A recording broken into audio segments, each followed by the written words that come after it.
नमो ओं विष्णुपदाय कृष्णप्रेष्ठाय भूतले श्रीमते भक्तिवेदान्त स्वामिनिति नामिने नमस्ते सरस्वती देवीं गौरवाणी प्रचारिणे निर्विशेष शून्यवादी पाश्चात्य देशधारिणे जय श्री कृष्ण चैतन्य प्रभु नित्यानंद श्री अद्वैत गदाधर शिवासदि गौर भक्त वृंदा हरे कृष्णा कृष्णा कृष्ण हरे हरे हरे राम राम राम हरे हरे।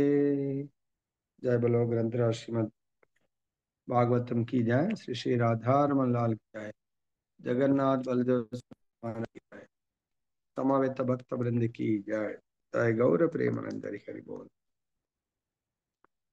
ఈరోజు మనము చర్చించబోయే అంశము చాలా ఉత్తమ సబ్జెక్ట్।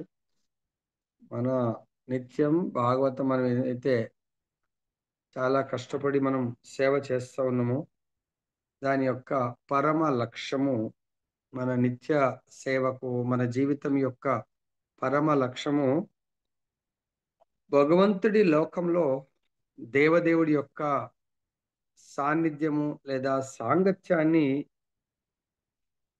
పొందడానికి అర్హతలు, భగవంతుని లోకం చేరుకోవడానికి అర్హతలు. లోకం అయితే చాలా విశాలమైన లోకం. ఆ లోకంలో భగవంతుడి సాంగత్యాన్ని పొందడానికి అర్హతల గురించి మనం ఈరోజు చర్చిద్దాం. సో మొట్టమొదటిగా మనకు భగవంతుడి లోకానికి వెళ్ళడానికి అర్హతలు మనం ఆల్రెడీ భగవద్గీతలో చాలా డీటెయిల్గా మనం చర్చించాం. 2 సబ్జెక్ట్స్ భగవంతుని లోకానికి అంటే దాన్నే ముక్తి, 5 రకాల ముక్తుల్లో అది కూడా ఒక రకం ముక్తి. ఈరోజు 2 రకాల ముక్తులని మనం అనుకోవచ్చు.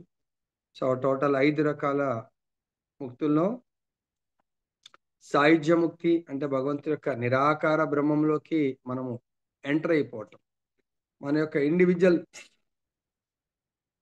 అస్తిత్వాన్ని కోల్పోవటం, దాంట్లో వెళ్ళిపోతే సరిపోతుంది అనుకుంటాం కైవల్యం. అది దాన్ని భక్తులైతే ముక్తితో పోల్చారు, అది ఇంకా వాళ్ళకు నరకంతో సమానము. రెండవ ముక్తి భగవంతుడి లాంటి రూపము సారూప్య ముక్తి. మూడవది సాలోక్య ముక్తి. 4 సామీప్య అంటే భగవంతుడి యొక్క నిత్య సాన్నిధ్యాన్ని సాంగత్యాన్ని పొందేది దగ్గరగా. తర్వాత 5వది శాస్త్రీయ, భగవంతుడు లాంటి ఆపులెన్స్ రావటం. అది కూడా ఎవరు కోరుకోరు. సో భక్తులు కోరుకునేది ముఖ్యంగా శుద్ధ భక్తులు కోరుకునేది భగవంతుడి యొక్క సాంగత్యం, నిత్య సాంగత్యాన్ని కోరుకుంటూ ఉంటారు అన్నట్టు. ఇది 5 రకాలటువంటి ముక్తులు. మరి దీంట్లో ఈరోజు మనం చర్చించబోయేది సాలోక్య అంటే భగవద్ రాజ్యానికి ఎంటర్ అవ్వటము. అది మొదటగా మనం చర్చిద్దాము. భగవద్గీతలో భగవంతుడు చాలా శ్లోకాల్లో చెప్తారు, ముఖ్యంగా సాలోక్య భగవద్గీతలో చెబుతారు అని. 8వ అధ్యాయము భగవత్ ప్రాప్తి, భగవంతుడి లోకానికి ఎవరు వెళ్ళగలుగుతారు. దాంట్లో 8వ అధ్యాయము 5వ శ్లోకంలో చెప్తున్నారు, అంతకాలే చ మామేవా స్మరన్ భుక్త్వా కలేవరం యః ప్రియాతి సమద్భావం యాతి నాత్యస్య సంశయః. సో భగవంతుడు చెప్తున్నాడు, జీవితం మనము ఈ యొక్క భౌతిక జీవితం నడుస్తూ ఉంది. ఓకే, భౌతిక జీవన ప్రయాణంలో నడుస్తూ ఈ ప్రయాణం ఎప్పుడు ఆగిపోతుంది అనేది ఎవరికి తెలియదు. ఆ ప్రయాణం ఎప్పుడు ఆగిపోతుందా, ఆ నెక్స్ట్ మనము భగవద్ధాం వెళ్ళాలి, అదే సస్పెన్స్.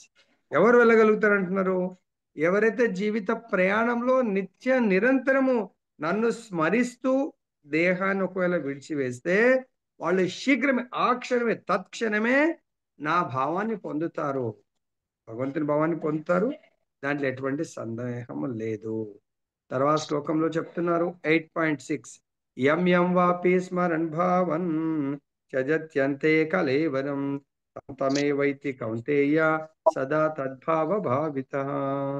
సో భగవంతుడు అర్జునుడి ద్వారా మనందరికి చెప్తున్నారు, ఇప్పటికైనా గుర్తుపెట్టుకోండి. నెక్స్ట్ ఎవరన్నా ఎక్కడైనా అడిగితే భగవత్ ప్రాప్తి అని పదం గుర్తు రాగానే 8th చాప్టర్కి వెళ్ళిపోవాలా. 8th చాప్టర్లో 8.5, 6, 7, 8 అలా 16 చాలా శ్లోకాస్లో ఉన్నాయి. ఇవి గుర్తుపెట్టుకోండి, రాసుకోండి.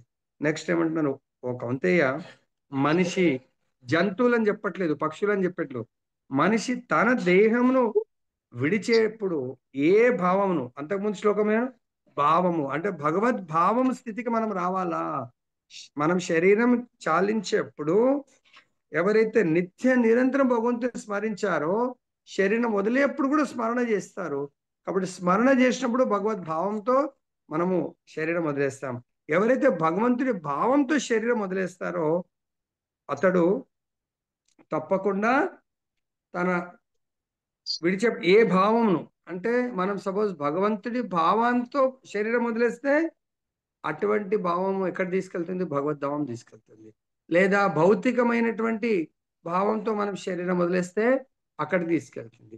భౌతిక భావము తర్వాత భగవంతుడి భావం అనేది మనకి ఇక్కడ చక్కగా అర్థం చేసుకోండి. సపోజ్ భౌతిక భావం అంటే నేను కూడా ఒక గృహస్థాను. సో నిన్న కూడా ఆల్రెడీ భార్య భర్తల యొక్క చాలా చక్కగా వివరణ మనము తీసుకున్నాము. భౌతిక భావం, ఆధ్యాత్మిక భావం అంటే నేను జీవిస్తూ ప్రతి ఒక్కరు కూడా ఆధ్యాత్మిక భావనలో ఉండాలి. నాకు 2 పిల్లలు, వాళ్ళకు తెలియాలా, అరే మా నాన్న మమ్మల్ని ఇంత చక్కగా ట్రైనింగ్ ఇస్తున్నారు. దేని కొరకు, ఎవరైనా ఇద్దరు వాళ్ళన్నా ముందు వెళ్ళిపోవచ్చు, పర్మిషన్ రావచ్చు. అర్థమైందా? కొన్నిసార్లు 2 కుమారులు అమెరికాకి ఏదైనా ఎంఎస్ కొరకు రాస్తా ఉంటారు అనుకోండి. సో ఎవరు ముందన్నా క్వాలిఫై అవ్వచ్చు, ఇద్దరు ఎంట్రన్స్ రాస్తారు. దాన్ని ఏమంటారు, ఎగ్జామ్ అంటారు వాటిని. అమెరికా కొరకు ఏం ఎగ్జామ్ ప్రభుజీ అది? జిఆర్ఈ, టోఫెల్, అలాంటి ఎగ్జామ్స్ రాస్తారు అనుకోండి. ఒకతను ఈసారి రాసినప్పుడు క్వాలిఫై కావచ్చు, ఇంకోసారి ఇంకోతను క్వాలిఫై అవ్వచ్చు. సో ఈయనకు ముందు టర్న్ వస్తే ముందు వెళ్ళిపోతాడు, ఇంకో అతనికి నెక్స్ట్. నలుగురం జీవిస్తున్నాం, ఎవరికి భగవంతుడి యొక్క పిలుపు ఎప్పుడు వస్తుందో తెలియదు. But everybody has to ready. So కాబట్టి వాళ్ళు అర్థం చేసుకోవాలా, ప్రతి ఒక్కరు కూడా వెల్ ప్రిపేర్ అవ్వాలా. వాళ్ళు నా ప్రిపరేషన్లో బాధగా అడ్డంకి అయ్యారనుకోండి, they are not my children. Suppose దీనికి ఒక వండర్ఫుల్ ఎగ్జాంపుల్ నాకు ఎందుకో అలా ఈ శ్లోకం చదువుతున్నప్పుడే తర్వాత ఏమంటాడు ఇక్కడ నెక్స్ట్ శ్లోకంలో, మనం భగవంతుడి యొక్క ధామానికి ఎంటర్ కావాలి. ఎట్లయితే స్టేట్ ర్యాంక్ జేఈ మెయిన్స్ లో మనకు టాప్ రావాలి అంటే మనం ఆ సింగిల్ పాయింట్ ఫోకస్.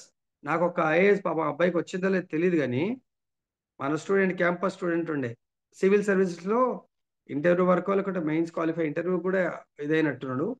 చిన్న ఫోన్, పెద్ద ఫోన్ కూడా పక్కన పెట్టేసి ఉంటుండే, స్విచ్ ఆఫ్. అది ఎప్పుడు చిన్న ఫోన్ ఉంటుంది, ఇది కూడా సైలెంట్ లో ఉంటుంది.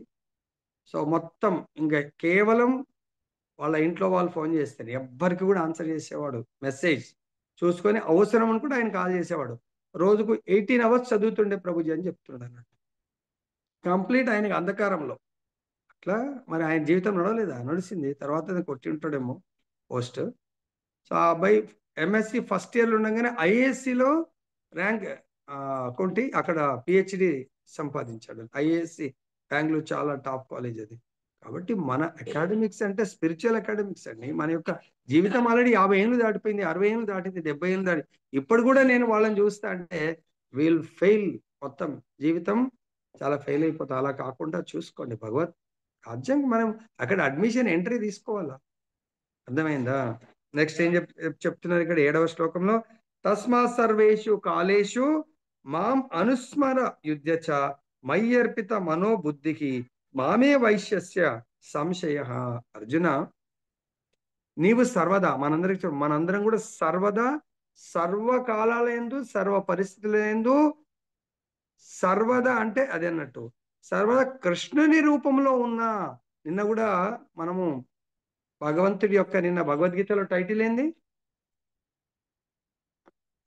వాట్ ఈస్ మనం ఎవరి రూపాన్ని, భగవంతుడి యొక్క యథార్థ మరియు ప్రత్యక్ష దర్శనం ఈ విధంగా చేస్తాం కదా. యథార్థం ప్రత్యక్ష అంటే ఇక్కడ యథార్థ రూపం ఏంది? భగవంతుడు కృష్ణ అంటున్నాడు ఇక్కడ. కృష్ణుని రూపంలో ఉన్న నన్ను స్మరిస్తూ అదే సమయంలో అంటే భగవంతుడిని స్మరిస్తూ పనిచేయొద్దు అంటలేడు. నీ కర్తవ్యమైన యుద్ధము. మనం యుద్ధం చేయలేము. నా కర్తవ్యం ఇప్పుడు భగవంతుడి యొక్క శ్రవణం చేసి నా కర్తవ్యం ఇది అయిపోయిన తర్వాత భగవంతుడికి అలంకరణ తర్వాత భగవంతుడికి నైవేద్యం సమర్పించి ప్రసాదం తీసుకొని నా కర్తవ్యం నా డ్యూటీ పర్ఫెక్ట్ గా చేయడానికి I have to go to my duty. లేదంటే బిజినెస్ కి వెళ్ళాలా? నీ కర్మను నాకు సమర్పించి భగవంతుడి యొక్క కర్మ మన కర్మలు భగవంతుడికి సమర్పించడం అంటే ఇక్కడ అర్జునుడి యుద్ధం కాబట్టి అక్కడ యుద్ధంలో మంచి చెడు గురించి నువ్వు ఆలోచించకు. ఆ మంచి చెడు నాకు సమర్పించు. కాబట్టి నేను ఏదైతే ఆఫీస్లో డ్యూటీ చేస్తున్నానో అక్కడ నిజాయితీగా డ్యూటీ చేయాలా. ఆ డ్యూటీ యొక్క కర్మలు భగవంతుడికి సమర్పించడం అంటే దాంతో వచ్చేటువంటి ఆదాయము సంపూర్ణంగా భగవత్ సేవకు అది వెళ్ళేటట్టుగా మనం భగవంతుని ప్రే చేయాలా.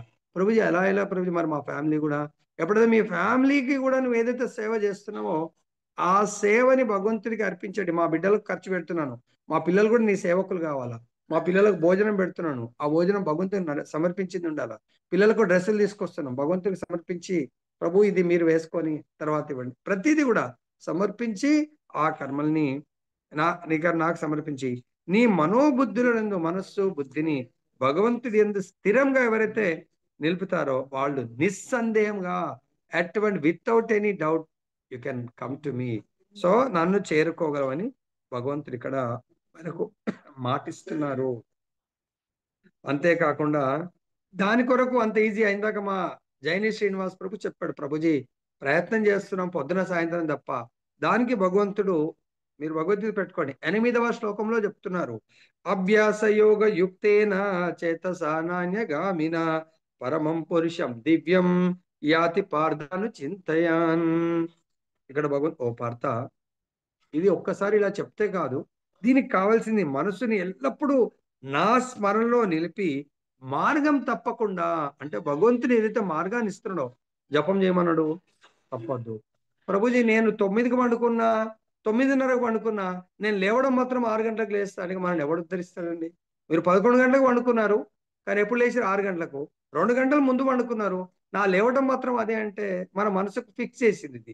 నువ్వు ఎప్పుడన్నా పండుకో, నువ్వు మాత్రం 6 గంటలకు లేవు అంటే ఎక్కడి నుంచి అవుతుందండి? ఏం ఫిక్స్ చేయాలా? నేను ఎప్పుడు పండుకున్నా 5 గంటలు పండుకోవాలా? 9:30కు పండుకుంటే 5 గంటలు 6 పోని 6 గంటలకు లేవాలా? 11 గంటలకు పడుకుంటే సరే కొంచెం హెల్త్ ఇష్యూ ఉందనుకోని 6 గంటలే పడుకోవాలని మనసుకు చేయండి. 9:30కు పండుకొని 8:30 గంటలు 9 గంటలు పండుకుంటే ఇక మనం ఎవడు ఉద్ధరిస్తాడండి చెప్పండి? నీ ఎల్లప్పుడు నాశనం నిలిపి మార్గం తప్పకుండా నన్ను దేవదేవునిగా ధ్యానించండి. అందుగురించే చాలా మందికి ప్రాబ్లం ఏంటంటే ఈ యొక్క దాన్ని ఏమంటారు సాధనా చాట్ పెడితే ప్రభుజీ చూసింది అనుకోని ఎక్కడో ఒక దగ్గర ఖచ్చితంగా మరి మీరు ఎగ్జామ్ రాస్తారు, క్వశ్చన్ పేపర్ సబ్మిట్ చేస్తే దాన్ని కరెక్షన్ చేయకుండా ఎవరు ఉంటారండి? మీరు ఎగ్జామ్ రాయటం అంటే రోజు సాధన చాట్ పెడితే తెలుస్తుంది, ఓహో ఎవరి సాధన ఏం జరుగుతుంది. మళ్ళీ ఎక్కడో ఒక దగ్గర నాకేం ప్రాబ్లం లేదు మీరు సబ్మిట్ చేయకపోతే, కాబట్టి నీవు తప్పకుండా నన్ను చేరుకుంటావని భగవంతుడు ఇక్కడ మనకు మాట ఇవ్వడం జరుగుతుంది. తర్వాత మనకు 16వ శ్లోకంలో చాలా అద్భుతంగా భగవంతుడు చెప్తున్నాడు. ఓకే మనకు కొంత ఫ్రీడమ్ ఇచ్చాడు భగవంతుడు. ఆ బ్రహ్మభువనాల్లోక పునరావర్తినో అర్జున మాముపేత్యతు కౌంతేయ పునర్జన్మన విద్యతే. ఓ అర్జున ఈ యొక్క బ్రహ్మాండంలో 14 లోకాలు ఉన్నాయి. 14 లోకాల ఉన్నతమైన లోకం బ్రహ్మలోకము. సపోజ్ ఎవడన్నా బ్రహ్మలోకం వెళ్ళినా వాడు మళ్ళీ కూడా మర్త్యలోకము మృత్యువుతో కూడుకున్నటువంటి లోకానికి రావాల్సిందే. కానీ ఎవడైతే నా లోకానికి వస్తాడో తిరిగి ఈ మర్త్యలోకానికి రావలసిన అవసరము లేదు అని చెప్తున్నారు. దానికి ఏం చెప్తున్నారంటే 15వ శ్లోకంలో దీనికంటే ముందు ఎందుకు మృత్యువు పాలు కావాల్సిందే.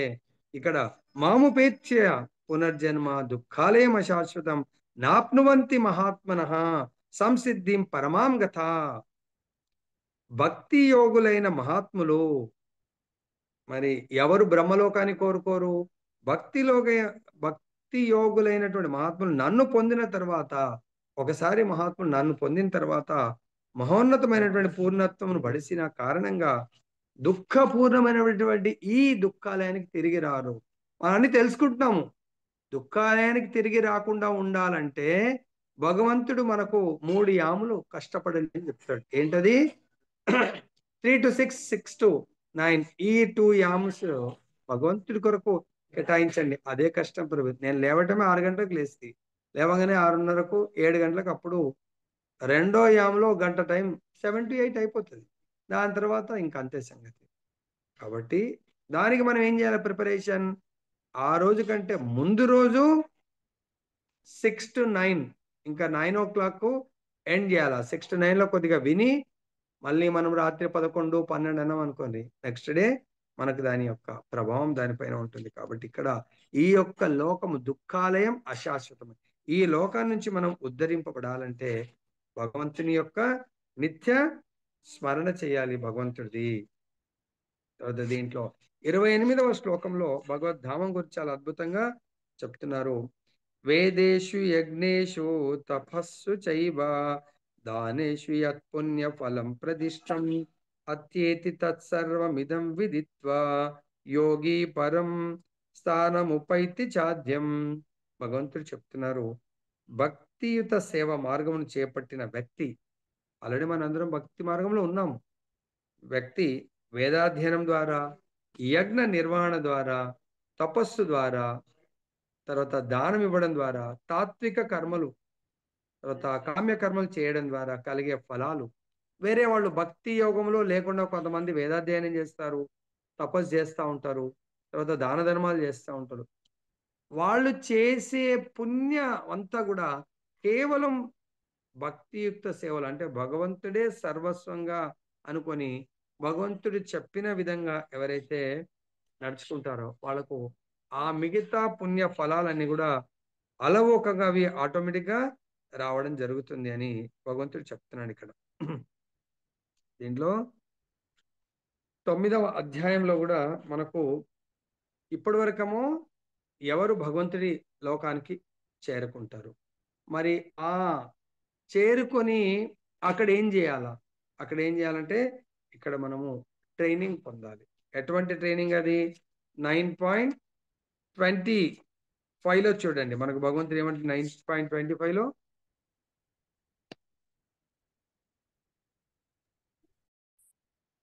సో ఇక్కడ 9.25 ఏం చెప్తున్నారంటే, మీరు ఏది చేస్తే ఆ రిజల్ట్ వస్తుంది, దాంట్లో ఏం సందేహం లేదు. సపోజ్ ఎగ్జాంపుల్, మనం ఇంటర్మీడియట్ అయిపోయింది, జేఈ మెయిన్స్ రాశారు, మనం ఏ కాలేజ్ కౌన్సిలింగ్లో ఏ కాలేజ్ కౌన్సిలింగ్ మనం సెలెక్ట్ చేసుకుంటే మనకు అలాట్మెంట్ ఆ కాలేజీలో వస్తుంది. బ్రాంచ్ కూడా ఏ బ్రాంచ్ సెలెక్ట్ చేసుకుంటే అది ఆటోమేటిక్ అది. అలానే ఇక్కడ యాంతి దేవా వ్రత దేవాన్ పితృని యాంతి పితృవ్రత భూతాని యాంతి భూతేజ యాంతి మధ్యాజినాథం. మన జీవితంలో మనం ఒక గోల్ పెట్టుకొని ఆ ఆ దేవతలను కానీ పితృదేవతలను కానీ 4 ఏమంటారు డివిజన్స్ ఉన్నాయి, ఏబిసిడి. ఏ అంటే దేవతలను పూజించే వాళ్ళు దేవతల లోకాలకు వెళ్తారు. బి పితృదేవతలను నమ్ముకొని మన లక్ష్యం పితృదేవతలు అనుకుని పూజ చేస్తే పితృదేవతలను పొందుతారు. లేదా కొంతమంది క్షుద్ర పూజలు భూత ప్రేతాలను నమ్ముకుని వాళ్ళని సేవిస్తా ఉన్న వాళ్ళు వాళ్ళ శరీరాల్ని వాళ్ళ దేహాలను పొందుతారు. కానీ ఎవరైతే నన్ను కోరుకొని ఆ, నేనే పరమ లక్ష్యంగా వాళ్ళు పెట్టుకొని నన్ను పూజ చేస్తే నాగ లోకానికి వస్తారంటున్నారు. సో అక్కడ నుంచి ఇప్పుడు మన సెలక్షన్ ఏమైంది? ఏబిసిడి డి భగవంతుడు అనుకున్నట్టు అవుతే, సో మనం భగవంతుని సెలెక్ట్ చేసుకున్నాం అనుకుందాం. అప్పుడు మరి భగవంతుని సెలెక్ట్ చేసుకొని ఏం చేయాలి? మొట్టమొదటిగా మనం చేయవలసింది ప్రతిది కోటి విద్యలు కూటి కొరకు, అంటే భోజనం కొరకు అన్నట్టుగా మనం ఏం చేయాలా? భోజనము, దాని గురించి భగవంతుడు చెప్తున్నాడు. పత్రం పుష్పం ఫలం 9.26 పత్రం పుష్పం ఫలం తోయం యోమే భక్త్యా ప్రయచ్చతి తదహం భక్తి ఉపహృతం అశ్నామి ప్రయతాత్మన. ఇప్పుడు అందరూ మాతయ్యలు అందరూ బిజీ ఉండొచ్చు. సో వంటలో ఆ వంట దేనికి? భగవంతుడికి అర్పించడానికై ఉండాలి. ఎవరైతే భగవంతుడికి ప్రేమతో భక్తితో అర్పిస్తారో దాన్ని నేను స్వీకరిస్తాను. నేను స్వీకరించిన దాన్ని మీరు తిరిగి దాని ప్రసాదం లాగా తీసుకుంటే లాభం ఏంటి? మనకు యజ్ఞ శిష్టాశిన సంతో ముచ్యంతే సర్వకిల్బిషై భుంజతే తే త్వగం పాప ఏ పచంతి ఆత్మ కారణ. ఎవరైతే యజ్ఞంలో అర్పించినటువంటి ప్రసాదాన్ని మీరు తీసుకున్నట్టయితే దానివల్ల మీరు సర్వ పాపాల నుంచి దూరం అవుతారు. ఎవరైతే యజ్ఞంలో అర్పించకుండా మీరు కేవలం దాన్ని భోజనం లాగా తీసుకుంటే దాంతో ఉన్నటువంటి పాపాలను కూడా దాంతో పాటు మీరు భుజిస్తూ ఉంటారు. ఎగ్జాంపుల్, మనం మున్సిపల్ వాటర్ ట్యాప్‌లో తీసుకొని పట్టుకొస్తాం. అక్కడ కొన్నిసారి పైప్‌లలో వస్తుంది. మురికి గూడా రావచ్చు. రాంగానే అక్కడే పట్టుకొని తాగితే దాంతో పాటు మురికి నీళ్లు వెళ్తాయి. దాన్ని తీసుకొచ్చి మనం ఫిల్టర్‌లో లేకపోతే ఇయాల రేపు డైరెక్ట్ ఆర్‌ఓ దానికేదో కనెక్ట్ చేసుకుంటారు. అక్కడ 3, 4 లెవెల్స్ ఆఫ్ ఫిల్టర్ జరుగుతుంది. ప్యూర్ వాటర్ వచ్చిందనుకోండి. దాన్ని తాగితే ఆ మురికంతా ఫిల్టర్ అవుతుంది. అదే విధంగా మనం కేవలం భగవంతుడికి సమర్పించడం వల్ల దాంట్లో ఉన్న ఎన్నో రకాల వంటలు, దాంట్లో ఉన్న కర్మ బంధనాలన్నీ కూడా కృష్ణ విల్ టేక్ దట్ కర్మ బంధనాస్ అండ్ కర్మ ఫ్రీ ప్రసాదాన్ని మనకివ్వడం జరుగుతుంది భగవంతుడు. దాని తర్వాత ఓకే, భగవంతుని సెలెక్ట్ చేసుకున్నాము. భగవంతుడికి భోజనం సమర్పించాము. మనం తింటున్నాం. భోజనం చేసిన తర్వాత ఇంకా మన ఇష్టం ఉన్నది చేయొచ్చా? దానికి భగవంతుడు భగవద్ధామానికి వెళ్ళడానికి కొరకు అర్హత, భగవద్ధామంలో నిత్య సాంగత్యం పొందడానికి. మరి నిత్య సాంగత్యంలో మనం ఏం చేస్తాం భగవంతుడితో పాటు? ఇప్పుడు నేను ఆఫీస్ వెళ్ళాలి. ఆఫీస్ వెళ్ళి ఏం చేస్తాం? అక్కడ కూడా ఈ భాగవతం చెప్పుకుంటూ అక్కడ ఆఫీస్‌లో 150 మంది అందరూ గ్యాదర్ అయిపోయి ఇక్కడ రండి రండి భాగవతం కుదరదు. అక్కడ ఏం చేయాలా? నాకంటూ ఒక సీట్ ఉంటుంది. ఒక ప్లేస్ ఉంటుంది. నాకంటూ నా నేచర్ ఆఫ్ వర్క్ ఉంటుంది. అలానే మనం భగవంతుడితో ఏం చెయ్యాలి అనేది ఇక్కడే డిసైడ్ చేసుకోవాలి మనం. డిసైడ్ చేసుకుంటాం. భగవంతుడితో ఎన్ని రకాలైనటువంటి సంబంధాలున్నాయి. భగవంతుడితో శాంతరస సంబంధము, దాస్యరస సంబంధము, సాఖ్యరస సంబంధము, తర్వాత వాత్సల్య రస సంబంధము, తర్వాత మాధుర్య రసం. భగవంతుడు ఇన్ని రకాలైనటువంటి సంబంధం. లైక్ ఎగ్జాంపుల్, మనము ఈ ప్రభుత్వంలో జాబ్ సంపాదించాలనుకోండి. ఎన్ని రకాలుంటాయి? 5 రకాలైనటువంటి ప్రభుత్వ సంబంధం ఉంటుంది. ఒకటేమో గ్రూప్ డి ఆర్ గ్రూప్ 4 అంటే అది లోయెస్ట్. తర్వాత దానికంటే పైన గ్రూప్ 3, దానికంటే పైన గ్రూప్ 2, దానికంటే పైన గ్రూప్ 1, దానికంటే టాప్ లెవెల్‌లో సివిల్స్, ఇంకా ఐఏఎస్, ఐపీఎస్ ఇవన్నీ గూడా ఈ 5 రకాలైనటువంటి సంబంధం ప్రభుత్వంతో ఉంటుంది. సో, గ్రూప్ డి అంటే డైరెక్ట్ ప్రభుత్వంతో పెద్ద టచ్ ఉండదు. ఎందుకు? ఆయన వాళ్ళ దగ్గరున్న సార్ కొంచెం క్లీన్ జేయండి, కొంచెం వాటర్ తీసుకురండి, లేకుంటే ఈ ఫైల్ అక్కడ పెట్టేయండి. ఆయన ఎక్కడ గూడా ఒక ఫైల్‌లో సంతకం గూడా ఉండదాయన. ఎందుకు? సంతకం ఉంటే డైరెక్ట్ ప్రభుత్వంతో మనం సంబంధాలు ఆయన పరోక్షమైనటువంటి సంబంధాన్ని పెట్టుకుంటాడు. ఎవరు? ఆయన గూడా ప్రభుత్వంలో ఉన్నాడు. కానీ ఏ ఫైల్‌లో గూడా ఆయన నా సంతకం ఉండదు. ఏమి రైటింగ్ ఉండదు. ఏముండదు. Group D. కాబట్టి ఆయన పరోక్షంగా ఉంటాడు. సో, అదే విధంగా దాస్య. దాస్య అంటే గ్రూప్ 3 అంటే వాళ్ళు డైరెక్ట్ ఇంగ భగవంతుడితో సంబంధాలు. దీంట్లో టాప్‌ల నంబర్ 1లో ఎవరున్నారు? IAS, IPS. వాళ్ళు డైరెక్ట్‌గా భగవంతుడితో ప్రత్యక్ష సంబంధం ఎలా ఉంటుంది? చాలా ఒక్కొక్కసారి ఐఏఎస్, వాళ్ళే డిసిషన్, ఎవరైతే మెయిన్ సీఎం గాని, పీఎం ఉంటారో వాళ్ళు అడ్వైస్ గూడా అడుగుతా ఉంటారు. ఇది ఇలా చేయాలనుకుంటున్నాను. దీనికి ఏం చేద్దాం? కాబట్టి వాళ్ళు చాలా ఇంటెలెక్చువల్స్ గదా! వాళ్ళు ప్రభుత్వ అధినేతలకు చెప్పడం ఇలా చేద్దాం సార్, ఇలా చేద్దామని. అదేవిధంగా భగవంతుడితో చాలా డియరెస్ట్‌గా ఎవరుంటారో, మాధుర్య లీలలో ఎవరైతే పాల్గొంటారో, సో, వాళ్ళు చాలా భగవంతునికి చాలా దగ్గరగా ఉంటుంది. అంటే భగవంతుడి రాజ్యంలో భగవంతుడికి దగ్గరగా ఉండాలంటే మనం ఈ రకాల సంబంధాలు. దానికి ఇక్కడ ఏం చేయాలంటున్నారు భగవంతుడు? యత్ కరోషి 9.27 యత్ కరోసి యదశ్నాసి యజ్జుహోసి దదాసి యత్ యత్ తపస్యసి కౌంతేయ తత్ కురుష్వ మత్ అర్పణం. సో, ఏది చేసినా నాకు అర్పణంగా ఉండాలి. మీరేమైనా చేయండి. అదేంటది? నీవు ఏది చేసినా ఈ 24/7 ఏది చేసినా నాకు అర్పణ. బాబు నేను 10 గంటలు నిద్రపోతాను ప్రభు. అది భగవంతుడికి అర్పణగా ఉంటదా అండి? రాత్రి 9:30, 10 గంటలకు పడుకుంటే పొద్దున 6:30 కరెక్ట్ 6:30కి పెట్టుకుంటారు. పొద్దున భాగవతం క్లాస్ కదా! 6:30కు ఇటు ఇటు అనుకుంటూ మరి భాగవతం మీరు స్నానం చేయకపోతే మీ గ్రూపే వచ్చేది. ఆ రోజు భాగవతం పట్టుకొని ప్రభుజీ కొంచెం షేర్ చేస్తారా ప్రభుజీ? అర్థమైపోతది. మీరు షేర్ చేయమన్నారంటేనే మీరు భాగవతం టచ్ చేయలేని పరిస్థితిలో ఉన్నారు. కాబట్టి ఆ షేరింగ్‌ని చూసి చదవచ్చు. ఏది చేసినా అంటే 10 గంటలు పడుకోవటం భగవంతుడి కొరకా అది? అసలు పడుకోవడం అనేది మామూలుగా అసలు అవసరం లేదు. కానీ ఈ దేహాన్ని కొంచెం మెయింటైన్ చేయాలి కాబట్టి, మీరు నిజంగానే మానసికంగా ఆ స్థితికొస్తే, ఈ నిద్రను గూడా యోగులు నిద్రను జయిస్తారండి. అవసరం ఉండదు వాళ్ళకు. అని మనం యోగులం కాదు కాబట్టి అట్లీస్ట్ మనకు సైన్స్ ప్రకారం భగవద్గీత ప్రకారం 5 to 6 అవర్స్ పడుతుంది ఎప్పుడైనా కానీ.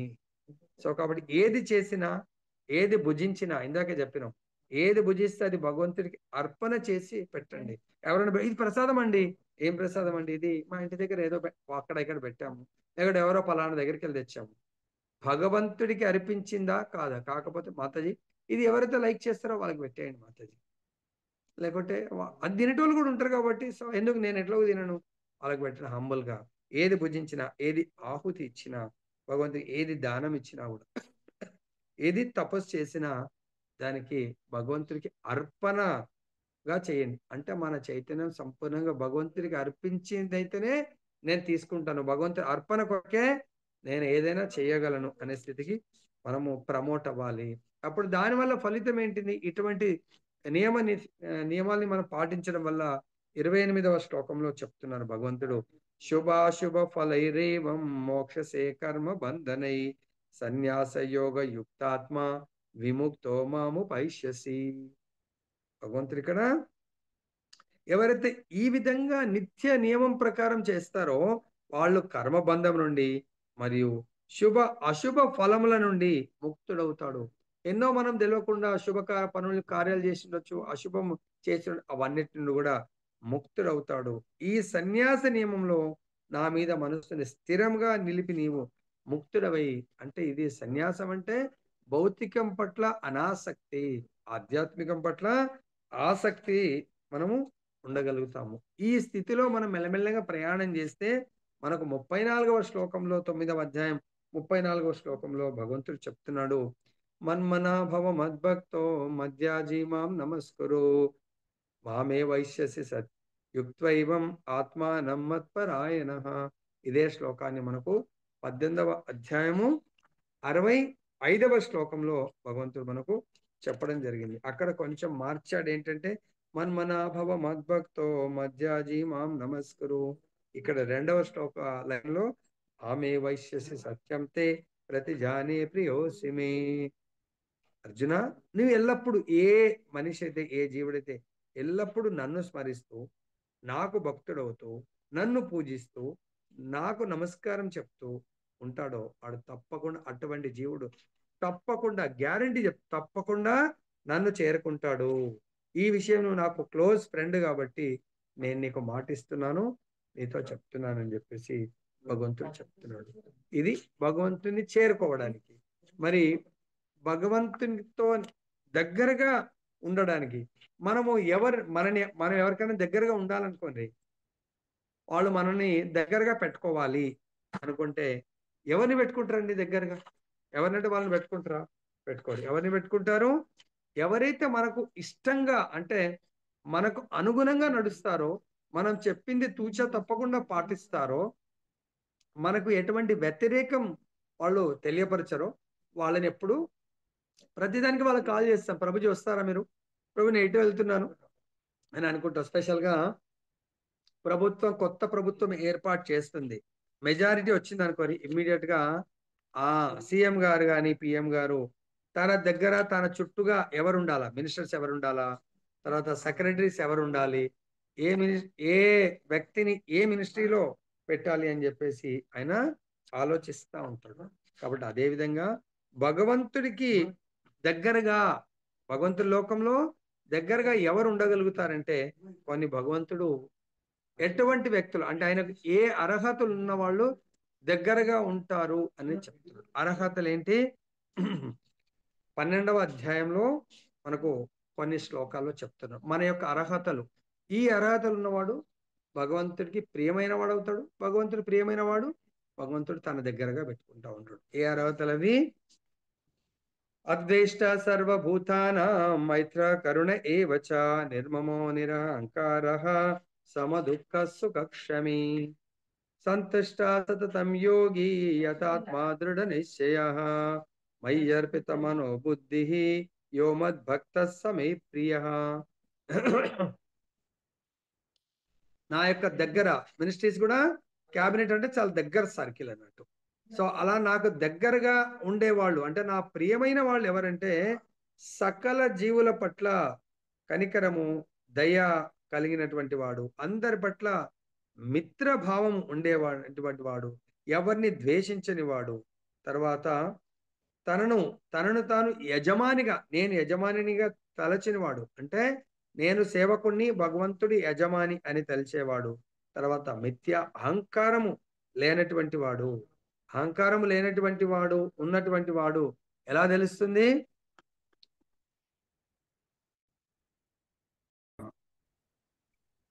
సో కాబట్టి ఇది నేను చెప్పిన అంటే దీని ద్వారా తెలుసుకోండి. భగవంతుడు ఆ విధంగా ఈ గుణాలు ఉన్న వాళ్ళను ఆయన తన దగ్గరగా భగవంతుడి లోకంలో సాంగత్యాన్ని ఇస్తాడు. ఓకే. ఏ విధంగా? సుఖ దుఃఖాలు రెండింటిలోనూ సమంగా ఉండేవాడు. ఓర్పు కలవాడు. ఓర్పు లేనివాడు భగవత్ రాజ్యం ఎంటర్ కాలేడు. ఎంటర్ అయినా పెద్ద విశాలమైన రాజ్యము ఏముంటాడో తెలియదు ఆయన. భగవంతుడి యొక్క నిత్య దగ్గర సాంగత్యం పొందడం ఇంపాసిబుల్. సర్వదా సంతుష్టుడు. ఏది వచ్చినా కూడా ఇందాక జైని శ్రీనివాస్ ప్రభు చెప్పినట్టు వాట్ ఎవర్ వి గెట్స్ దానివల్ల భగవత్ కృప, భగవత్ ప్రసాదంగా భావించాలి. ఆత్మ నిగ్రహము. సో నిగ్రహాన్ని కోల్పోకూడదు. అదైనా ఆత్మ నిగ్రహం ఇది చాలా సార్లు ఇంత విన్నా ఇమ్మీడియట్ గా మనని ఎవరైనా పిలిచేమనంటే ఆత్మ నిగ్రహాన్ని కోల్పోతున్నాం మనం. ఎందుకు?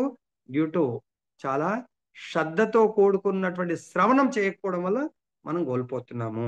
తర్వాత దృఢ నిశ్చయంతో భక్తియుక్త సేవలో నెలకొంటాం. ప్రభుజీ మనం ఒక్కసారి ఈ ట్రాక్ అలవాటైనామంటే నష్టప్రాయేషు భద్రేషు నిత్యం భాగవత సేవయాం. మనం యాత్రలో ఒకవేళ కూర్చుండి చెప్పేది లేకుంటే ఆన్లైన్లో నైమిషారంలో 2 గంటలకు లేచి రిటర్న్ లో భాగవతం చర్చిస్తే అసలు మనకు ప్రయాగ్ ఎప్పుడు వచ్చిందో కూడా అర్థం కాలేదు. మనకు ఏంటది? లక్నో, అరే వెళ్ళిపోయిందా? లక్నో క్యాపిటల్ సిటీ ఉండే, యూపీ క్యాపిటల్స్ చూస్తుండే కొంచెం.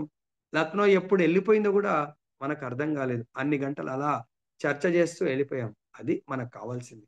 భగవత్ చర్చలో సమయం అనేది ఎలా వెళ్ళిపోతుందో మనకు తెలియదు. తర్వాత భగవంతుడు ఇక్కడ చెప్తున్నాడు, భగవత్ రాజ్యంలో భగవంతుడి యొక్క సాన్నిధ్యం పొందాలి అంటే అటువంటి భక్తుడు నాకు చాలా ప్రియమైన వాడు. ఇంకా చెప్తున్నారు, యస్మాన్నోద్విజతో లోకో లోకాన్నోద్విజతే చయః హర్షమర్ష భయోద్వేగై ముక్తో యస్ సచమే ప్రియ.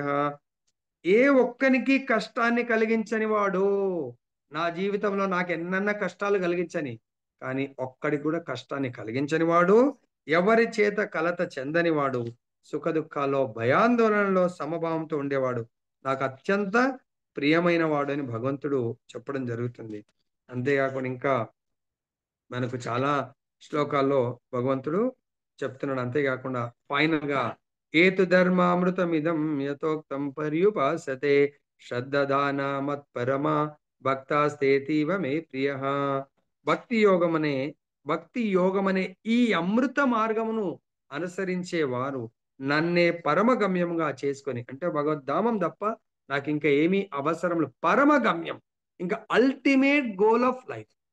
ఇంగ్లీష్ చెప్పండి, అల్టిమేట్ గోల్. ఇంకా గోల్స్ చాలా ఉంటాయి. అల్టిమేట్ గోల్ ఆఫ్ లైఫ్ ఎవరైతే చేసుకుంటారో ఆ వారు అంత్యమున వారు నాకు అత్యంత ప్రియమైన వాళ్ళు కాబట్టి వాళ్ళు నాకు చాలా క్లోజ్ గా దగ్గరగా వాళ్ళని నేను పెట్టుకునే అవకాశం ఉంటుంది భగవంతుడి యొక్క దగ్గర సాంగత్యం. కాబట్టి ఇక్కడ మైత్రేయముని విదురుడికి చెప్తున్నారు, ఓ విదురా, ఆ విధంగా తన పుత్రుడగు కపిల భగవాన్ని నిరంతరము ధ్యానించుచు అచిర కాలమునని ఆమె సర్వ అలంకృతమగు తన గృహం పట్ల అనాసక్తురాలయను.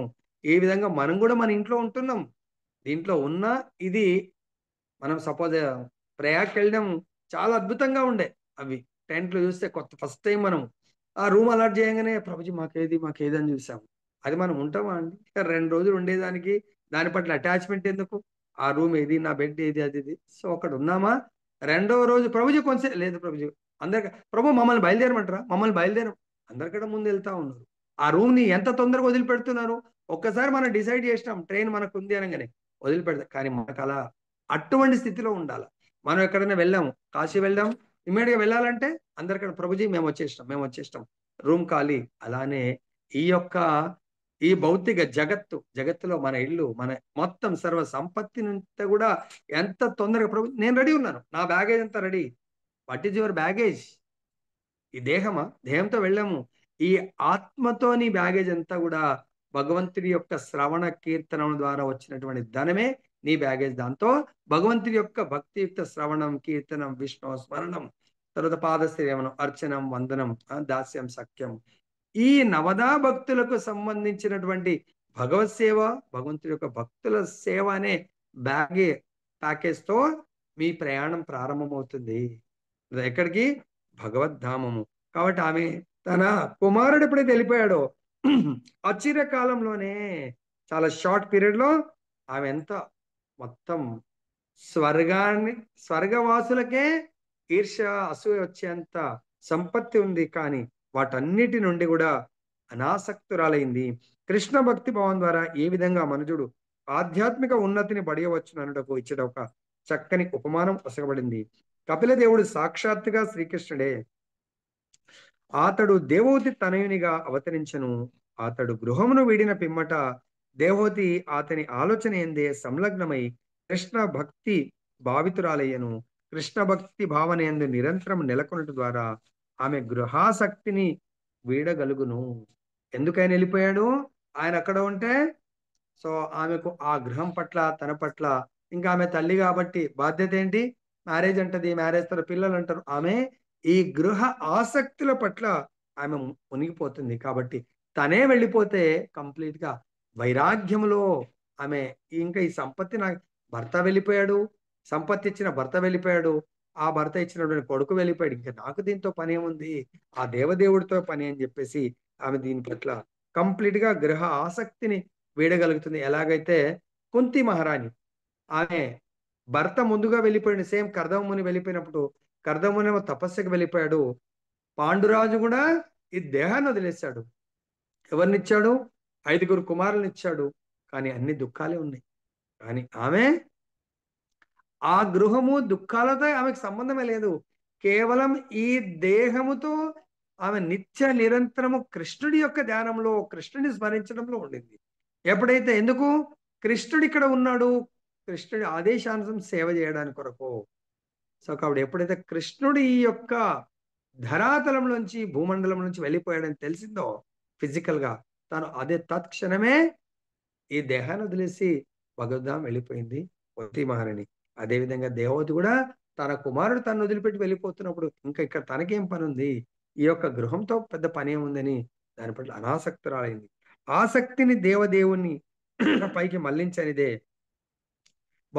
భౌతిక ఆసక్తిని మనము విడివడే అవకాశం లేదు. కనుకనే కేవలము జ్ఞాన సముపార్జనం ద్వారా మనుజుడు ముక్తిని బడియలేడని శ్రీమద్ భాగవతం ధ్రువపరుచున్నది. నేను దేహాన్ని కాదు ఆత్మను అని ఎరిగినంత మాత్రమున అది బుద్ధిని పవిత్రమనర్చజాలదు. నిరాకారవాది అత్యున్నత ఆధ్యాత్మిక అనుభూతి స్థితికి చేరినప్పటికీ తిరిగి భౌతిక ఆసక్తికే పతనము చెందగలడు. శ్రీకృష్ణ భగవానుని దివ్యముగు సేవయందు అతను నెలకొనకపోవటే అది దానికి కారణం. 2 రకాలైనటువంటి ఆధ్యాత్మికవాదులు, ఒకరు నిరాకారవాదులు, ఒకరు సాకారవాదులు. నిరాకారవాదులేమో భగవంతుడి యొక్క ప్రత్యక్ష సేవలో ఉండరు. భగవంతుడి యొక్క నిరాకారమైనటువంటి బ్రహ్మజ్యోతి పట్ల వాళ్ళకి ఆసక్తి ఉంటుంది. కానీ ఆ మనము ఎన్నో లక్షల కోట్ల జన్మలు దేహాలను తీసుకొని ఇతర దేహాలను సేవించాము, ఇతర దేవతలను సేవించాము, ఎన్నో రకాల సేవ చేశాము ఈ దేహంతో. కానీ మనము ఆ నిరాకారం అన్నప్పుడు, నాకు దేహం అవసరం లేదన్నప్పుడు, సో మన మైండ్ కూడా అంత స్టడీగా, అంత స్థిరత్వం ఉండదు. కాబట్టి ఆ నిరాకారంలోకి వెళ్ళినా మళ్ళీ వాళ్ళకి అక్కడ అంత ఆనందం ఉండక తిరిగి పతనమవుతారు. ఎందుకు? భగవంతుని సేవించడం అక్కడ సేవ దొరకకపోవడం వల్ల. నెక్స్ట్, భక్తులు భక్తి యోగమును అవలంబించి శ్రీకృష్ణుని లీలా శ్రవణం చేయించు ఆ దేవదేవుని కర్మలను కీర్తించు అతని దివ్య సుందర రూపమునే నిరంతరం స్మరించరు. సో భక్తులు ఏం చేస్తారు?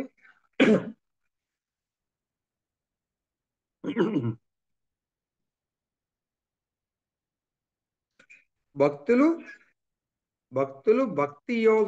భక్తి యోగంలో ముఖ్యంగా 9 రకాలైనటువంటి భగవంతుడు మార్గాలను, సేవా రకాలను భగవంతుడు మనకు ప్రసాదించాడు. భక్తి యోగాన్ని అవలంబించడానికి కొరకు 9 రకాలు. అంటే భక్తి యోగము ద్వారా భగవంతుడి యొక్క రాజ్యాన్ని, భగవద్ రాజ్యాన్ని పొందగలరు. తర్వాత భగవత్ సాంగత్యాన్ని పొందగలరు. దాంట్లో ముఖ్యంగా ఏం చెప్తున్నారు భగవంతుడు?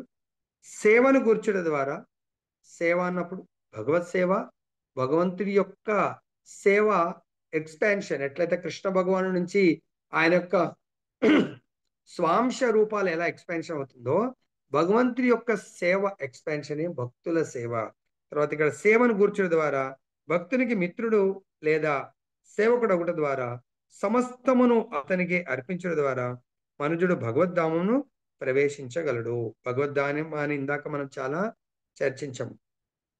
సేవని గూర్చుట ద్వారా భగవంతుడి యొక్క సేవ, భగవంతుడి కథామృతాన్ని శ్రవణం చేయటము ఒక సేవ, భగవంతుడి యొక్క కథామృతాన్ని బోధించడం ఒక సేవ, భగవంతుడి యొక్క నామరూప గుణలీలను స్మరించడం ఒక సేవ, భగవంతుణ్ణి ఫిజికల్గా మనం ఆ అర్చా విగ్రహానికి అర్చన అంటే భగవంతుడికి ధూప దీప నైవేద్యము, భగవంతుని అభిషేకము, భగవంతుని అలంకారం, ఇవి అర్చన కింద భగవంతుని సేవ. తర్వాత భగవంతుడికి పాద సేవనము. సో భగవంతుడి యొక్క పాద సేవనం అంటే లక్ష్మీదేవి. మరి భగవంతుడి యొక్క పాద సేవ మనకి ఎక్కడ దొరుకుతుంది ప్రభుజీ అంటే, భగవంతుడి యొక్క ఎక్స్పాన్షన్ అయినటువంటి భగవంతుడి యొక్క శుద్ధ భక్తుడు గురు రూపంలో కానీ, లేకుంటే ఇంకా శుద్ధ భక్తులు ఎన్నో రకాలుగా మనకు లభ్యమవుతూ ఉంటారు. వాళ్ళకు ప్రసాదం పండించడము, వాళ్ళకు ఎన్నో రకాలుగా మనం హెల్ప్ చేయడము, లేదంటే వాళ్ళ వాణి ద్వారా ఇతరులను భగవద్భక్తిలోకి తీసుకొని రావటము, ఈ విధంగా భగవంతుని యొక్క సేవ. తర్వాత ఆ పాద సేవనము, తర్వాత భగవంతుని యొక్క వందనం అంటే ప్రేయర్స్, భగవంతుని గ్లోరిఫై చేయడము, భగవంతుని యొక్క భక్తుల్ని గ్లోరిఫై చేయడము. తర్వాత దాస్యము, భగవంతుని యొక్క దాస్య సేవలో ముఖ్యంగా హనుమంతుడు. హనుమంతుడు భగవంతుడికి ఎలాంటి సేవ చేస్తా ఉన్నాడు? నిత్యము భగవంతుడి యొక్క రామనామము, రాముడి యొక్క భగవత్ కథామృతంలో ఆయన నియుక్తమయ్యేవాడు. ఎంతగా కథామృతం పట్ల ఆసక్తి అంటే, స్వయంగా రామచంద్రుడు తన యొక్క ఈ అయోధ్య లీలలను పరిసమాప్తం చేసుకొని, ఇంకా ముందే అమ్మవారు సీతమ్మవారు వెళ్ళిపోయారు. తర్వాత రామచంద్రుడు వెళ్ళిపోతా ఉంటే అందరినీ తనకు అంతకాలము సేవ చేసిన వాళ్ళందరినీ కూడా భగవద్ రాజ్యాన్ని తీసుకొని వెళ్ళడానికి పెద్ద విమానం వచ్చింది. అందరినీ ఎక్కమంటున్నారు. ప్రతి ఒక్కరు రండి రండి రండి అని చెప్పేసి. అప్పుడు హనుమంతుడిని కూడా హనుమంతుడు సెండ్ ఆఫ్ చేయడానికి ఉన్నాడు. హనుమా నువ్వు కూడా వచ్చే అని చెప్పేసి చెప్తా ఉంటే హనుమంతుడు అన్నాడు, ప్రభు నాకు ఒక చిన్న సందేహం ఉంటుంది. ఏంటంటే, మీరు మీ యొక్క సాకేత్ ధామంలో మీ యొక్క కథ అమృతం కథామృతం టైమింగ్ ఏముంటదంటే, భగవంతుడు అరే అక్కడ స్వయంగా నేనే ఉంటాను, నా సేవలో అందరు ఉంటారు, నా కథామృతము ఇంకా అక్కడ ఏముంటది, నా కథామృతం టైమింగ్ ఏముంటది, అక్కడ ఏముంటదంటే, ప్రభుజీ ఈ ఒక్కసారి ప్రభు మీ యొక్క ఆజ్ఞను తిరస్కరించుతున్నందుకు నన్ను మన్నించండి. సో నన్ను ఆశీర్వదించండి. ఏంటి హనుమ అంటే, మీ కథామృతం లేదు కానీ మీరున్నారు. కానీ ఈ భూలోకంలో మర్త్యలోకంలో రెండు నాకున్నాయి ఇప్పుడు. మీ కథామృతం మీరు, అక్కడ మీరున్నారు, మీ కథామృతం లేదు. కానీ ఈ భూలోకంలో ఒక్కరన్నా మీ కథామృతం బోధించే వాళ్ళు ఉన్నారు అంటే, అప్పటి వరకు నాకు ఆయుష్ని నన్ను ఉండేట్టుగా ఆశీర్వదించండి. ఇక ఒక్కడు కూడా ఇక్కడ ఈ మత్స్యలోకంలో మీ కథామృతం బోధించేవాడు లేడు అంటే, నేను మీ లోకానికి వచ్చే విధంగా ఆశీర్వదించండి. ఎందుకు అలా అడుగుతున్నాం అంటే, మీరే చెప్పారు మీ కథామృతం ఎక్కడుంటే అక్కడ 100%గా మీరు ఉంటారు అని చెప్పేసి. మరి మీరు ఎక్కడ ఆనందంగా ఉంటారు? మీ భక్తులు మద్భక్త యాత్ర గాయంతి తత్ర తిష్టామి నారద. ప్రభు మరి మీ భక్తుల యొక్క సాంగత్యమే మీ సాంగత్యం కదా, అక్కడ మీరు తప్పకుండా ఉంటారు కాబట్టి నన్ను ఇప్పుడే మీతో పాటు రమ్మని నన్ను చెప్పకండి. నేను మాత్రం మీ యొక్క కథామృతం పట్ల నాకు ఆసక్తి, శ్రద్ధ. నిన్న కూడా వచ్చింది, దేవతలు వచ్చి అమృత కలశాన్ని ఇస్తే కూడా శుకదేవ గోస్వామి అమృత కలశాన్ని ఇచ్చినా కూడా నేను మీకు చెప్పలేను. కానీ దాని పట్ల ఆసక్తి ఎవరైతే తీవ్ర ఇచ్ఛ ఆసక్తి ఉన్నటువంటి వాడికి మాత్రమే నేను బోధించగలుగుతాను అని శుకదేవ గోస్వామి చెప్పాడు. కాబట్టి దయచేసి గుర్తుపెట్టుకోండి, భగవంతుడి యొక్క కథామృతము భగవంతుడి స్వయంగా పిలుస్తుంటే కూడా దాని గురించి పక్కన పెట్టి భగవత్ కథ. కానీ మనం ఏం చేస్తున్నాం? ప్రభుజీ నేను దర్శనంలో ఉండే ప్రభు, అందుగురించి మీ క్లాస్కి రాలే ప్రభు. ప్రభు నేను పలానా ఊరికి వెళ్ళిన క్లాస్కి రాలే, పలానా మ్యారేజ్కి వెళ్ళిన క్లాస్కి రాలే. ఇది స్వయం రామచంద్రుడు పిలుస్తుంటేనే ఆ పుష్పక విమానం ఎక్కకుండా కథామృతం భక్తులు, అది కూడా ఆయనే శుద్ధ భక్తుడు. భక్తులు ఎక్కడ కథామృతం నడుస్తుంటే అక్కడ హనుమంతుడు గ్యారంటీగా ఉంటుందంట. ఎలా ఉంటాడు? ఆచార్యులు చెప్తారు, అందరికంటే ముందు వస్తాడంట, అందరికంటే తర్వాత వెళ్తాడంట. మనము కథామృతం కూడా అయిపోదు, ఇంకెప్పుడైపోతుంది బా, ఈ ప్రభుజీ చెప్తే గంటల తరబడి అయిపోతే బాగుండని మనం అయిపోగానే అనౌన్స్మెంట్ ప్రసాదం ఉంటుంది, ప్రసాదం కూడా అందరికంటే ముందు వరుసలో వెళ్ళి ప్రభుజీ వెళ్ళరామంటారా, వస్తాం ప్రభుజీ, పర్మిషన్ ఇవ్వండి ప్రభుజీ. హనుమంతుడిలాగా ఉండాలండి. అందరికంటే ముందు కథామృతం డేట్ తెలిస్తే చాలు, ప్లేసెస్ అందరికంటే ముందు ఖచ్చితంగా ఉంటాడంట హనుమంతుడు. లాస్ట్ పర్సన్ వెళ్ళడంలో లాస్ట్, రావడంలో ముందు హనుమంతుడు. హనుమంతుని చూసి మనం నిజంగా కథామృతం పట్ల శ్రద్ధ ఉంటే ఆ విధంగా రావాలి, ఆ విధంగా వెళ్ళాలి. హరి. తర్వాత ఏమంటున్నారు, భగవత్ సేవను కూర్చోడు. నిన్న మొన్న అంటే అందరికి కొంచెం బాధ అనిపించింది. కానీ ఎవరు భగవత్ రాజ్యానికి వెళ్తారంట? సేవను కూర్చోడు ద్వారా. భగవత్ సేవకు 100% నేనున్న, నాకు అవకాశం ఇవ్వండి ప్రభుజీ అని చెప్పేసి కోరుకోవాలా. భగవానికి మిత్రుడు ఈ విధంగా భగవద్ రాజ్యం ప్రవేశించగలరు. భగవద్గీత ఎంత తెలుపబడినట్లు తత్వమాం తత్వతో జ్ఞాత్వ విశుద్ధమగు భక్తి యోగంను నిర్వహించిన పిమ్మట మనుజుడు భగవానుని వాస్తవంగా ఎరగగలిగి ఒకానొక ఆధ్యాత్మిక లోకంలో ఆ దేవదేవుని సాంగత్యమును పొందడానికి అర్హుడవుతాడు. భగవత్ సాంగత్యాన్ని పొందడానికి అర్హత దొరుకుతుంది. నెక్స్ట్, ప్రసన్న వదనుడగు కపిల దేవుడు పలికినది పరమ ఆసక్తితోనూ సవిస్తరముగాను వినినదై దేవవతి తదనంతరము విష్ణు భగవాన్ రూపమును నిరంతరము ధ్యానింపదొడిగను. మనం కూడా వింటున్నాం, కపిల భగవానుడు కూడా చెప్పాడు. మనమేమో 4-5 సార్లు భగవద్గీత విన్నాము. భాగవతం కపిల భగవానుడిది కాదు, మొత్తం నారదుడిది, ఎంతో మంది పితరుడిది, అందరిది విన్నాము. ఇప్పుడు 3వ స్కందం అయిపోబోతుంది.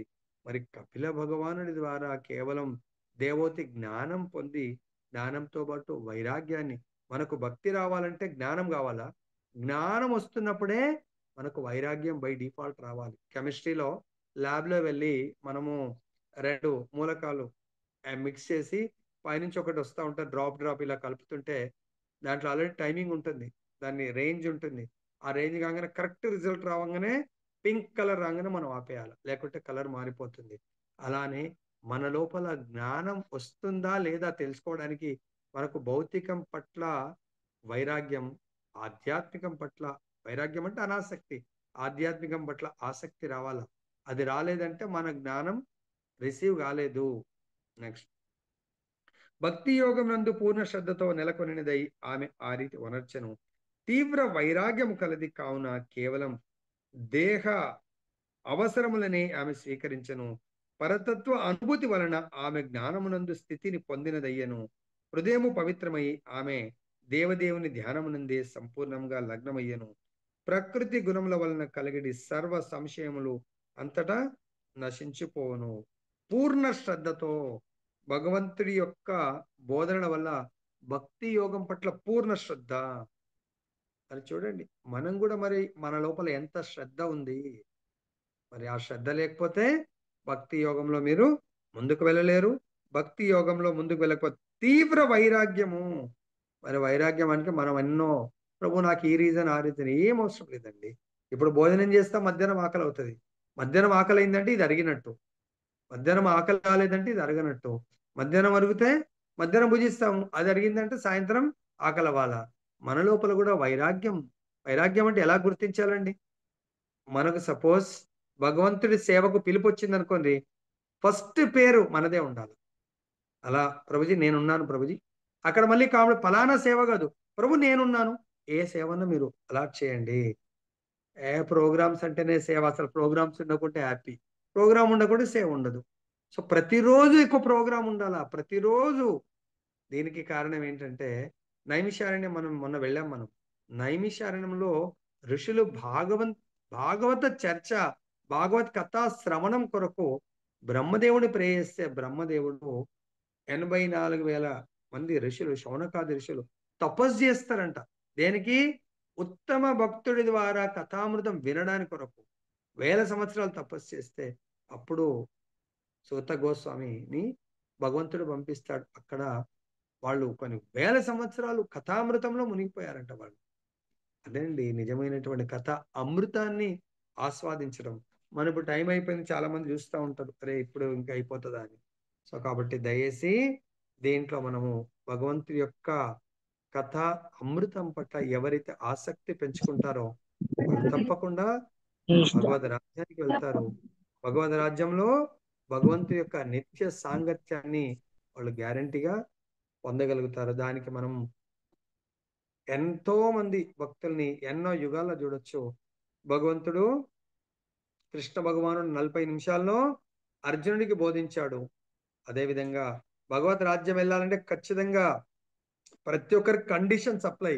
ఈవెన్ ద్వాపరయుగంలో భగవంతుడి యొక్క రాణులు పట్రాణులైనటువంటి 16,108 మంది రాణులు, భగవంతుడు ఇంకా తను లీల జాలించి వెళ్ళిపోతున్నాడు. అప్పుడు ఉద్ధవుడికి అర్జునుడికి ఇన్స్ట్రక్షన్ ఏంటంటే, ద్వారక మునిగిపోబోతుంది, ఈ రోజు నేను వెళ్ళిపోయిన తర్వాత 7వ రోజు మునిగిపోతుంది, కాబట్టి అక్కడ ఉన్నటువంటి రాణులందరినీ తీసుకెళ్ళండి బృందావనము. వాళ్ళు ఇంకా ఆ వార్త విన్న తర్వాత వాళ్ళు ఇంకా చివచ్చవ భగవంతులు లేకుండా వాళ్ళు ఏం జీవిస్తారండి? ఇంకా వాళ్ళు మృత కళేబరలాగా అయిపోయారు. అట్లని వాళ్ళు వెళ్ళలేకపోతున్నారు. వాళ్ళు కుంతి మహారాణి వెళ్ళింది కానీ వాళ్ళు వెళ్ళలేకపోతున్నారు. మరి ఎలా అంటే భగవంతుడు ఉద్ధవుడికి చెప్తాడు, నీవు బృందావనంలో కుసుమ్ సరోవర్ దగ్గర ఉద్ధవ కుండ్ అక్కడ వాళ్ళందరికీ నేను నీకు బోధించినటువంటి ఉద్ధవ గీత ఆ భాగవతాన్ని వాళ్ళకి బోధించు. భాగవత శ్రవణం తర్వాతనే వాళ్ళు నా లోకానికి రాగలుగుతారు, అప్పటి వరకు రారు. ఎట్లయితే పరీక్షిత్ మహారాజ్ 7 రోజులు భాగవత సప్త అంటారు, అందుగురించే భాగవతం విన్న తర్వాత భగవత్ రాజ్యానికి వెళ్ళిపోయాడు. ఆ రాణులందరికీ కూడా అక్కడ అరేంజ్మెంట్ చేస్తారు. ఎవరు? అప్పుడు చక్రవర్తి పరీక్షిత్ మహారాజ్. పరీక్షిత్ మహారాజ్ భాగవతామృతం అంటే నేను కూడా వింటాను, ఆయన అంకుల్ అవుతాడు. అంకుల్ నేను కూడా వింటానంటే, లేదు లేదు, ఇది కేవలం భగవంతుడు చెప్పాడు, ఆయన యొక్క పట్రానుల కొరకు, ఇందులో వేరే వాళ్ళకి ఎవరికి ఎంట్రీ లేదు.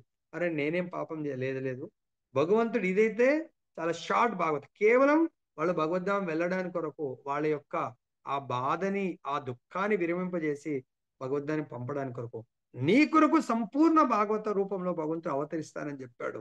అది నీకు తర్వాత వస్తుంది. భగవంతుడు నీకు ఆ అవకాశాన్ని కల్పిస్తాడు. నీ వల్లనే భగవంతుడి అవతరణ ఎట్లయితే దేవకి వసుదేవుల ద్వారా భగవంతుడు అవతరించాడో, నీ వల్ల భగవంతుడు భాగవత రూపంలో అవతరించబోతున్నాడు అని చెప్తే ఆయన అటెండ్ చేయడు.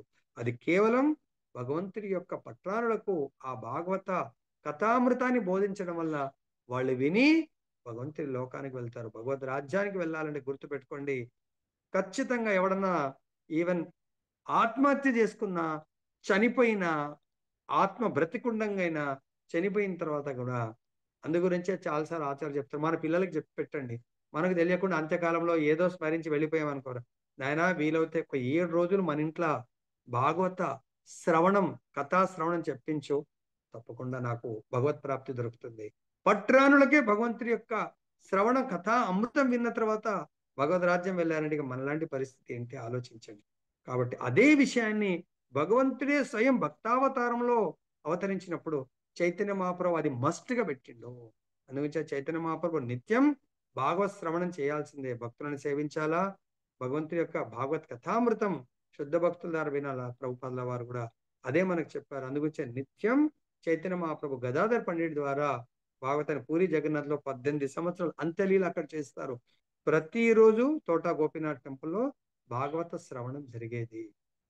భాగవత శ్రవణం ద్వారా చైతన్య మహాప్రభు కూడా అదే టెంపుల్లో ఉన్న డిటిలో తను డిటిలో కలిసిపోయి వెళ్ళిపోవడం జరిగింది. అంత్యలీల చేస్తారు. జయలో గ్రంథరాశ్రమ భాగవతం की जय, श्री राधारमन लाल की जय, जगन्नाथ बलदेव सुभद्रा महारानी की जय, गौर निताय भगवान की जय, जगत गुरु श्रील प्रभुपाद की जय, श्री श्रीपाद गुरु महाराज की